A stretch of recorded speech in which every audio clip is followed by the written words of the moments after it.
കർത്താവിനാൽ ഏറ്റവും അധികം സ്നേഹിക്കപ്പെടുന്നവരെ, ഇന്ന് ഈ ഒരു സന്ധ്യാസമയം നമ്മൾ കർത്താവിൻ്റെ സന്നിധിയിൽ അവിടുത്തെ വചനത്തിൻ്റെ അഭിഷേകത്തിന് വേണ്ടി ആയിരിക്കുന്ന ഈ ഒരു നിമിഷങ്ങളിൽ പരിശുദ്ധ നോമ്പിൻ്റെ എല്ലാവിധമായ പുണ്യങ്ങൾ നമ്മുടെ ജീവിതത്തിൽ ഫലവത്താക്കുവാനായിട്ട് നമ്മളിവിടെ ആയിരിക്കുമ്പോൾ നമ്മൾ ഏറ്റുപാടി സ്വന്തമായി അവർക്ക് പറ, സ്വന്തമായി ഒന്നുമില്ല, ബാക്കി സർവ്വതും നിന്ദാനം.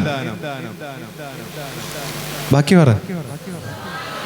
സ്വസ്ഥമായി ഉറങ്ങിയിടാൻ, സമ്പത്തിൽ മയങ്ങാതെ,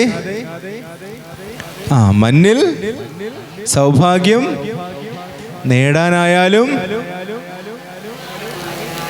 ആത്മം നഷ്ടമായാൽ ഫലമെവിടെ? ആത്മം നഷ്ടമായാൽ ഫലമെവിടെ?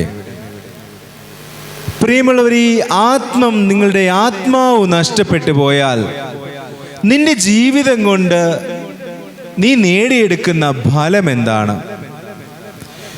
നീ ഈ ലോകത്തിൽ ജീവിച്ച് നീ നിന്റെ ജീവിതത്തിന് കൊടുക്കുന്ന അർത്ഥം എന്താണെന്നാണ് നമ്മൾ പാടിയത്. നിന്റെ ആത്മാവിനെ നവീകരിക്കുവാനുള്ള, നിന്റെ ആത്മാവിനെ നേടുവാനുള്ള അവസരം നിനക്ക് ഉണ്ടായിട്ടും നീ അതിനെ പ്രയോജനപ്പെടുത്താതെ നിന്റെ ആത്മാവിനെ നഷ്ടപ്പെടുത്തി ഇഹലോകത്തിൽ നീ ജീവിക്കുകയാണെങ്കിൽ ഫലമെന്താണ്?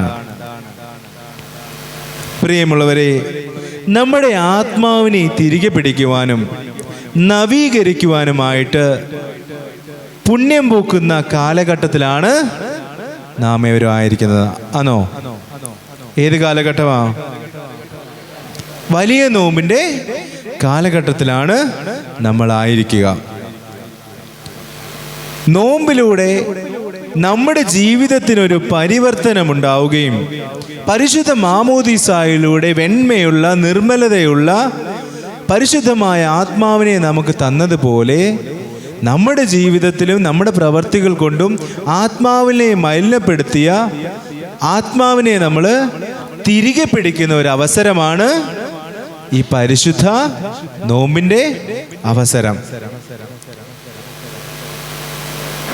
നമ്മുടെ ജീവിതത്തിൽ ഫലമുണ്ടാകുവാന്, ആത്മാവിനെ നേടുവാനാണ്, ആത്മാവിനെ വിശുദ്ധീകരിക്കുവാനാണ് ഈ പരിശുദ്ധ നോമ്പിൽ നമ്മൾ ഈ ഉള്ള എല്ലാ സകല പുണ്യപ്രവർത്തികളും ചെയ്യുന്നത്.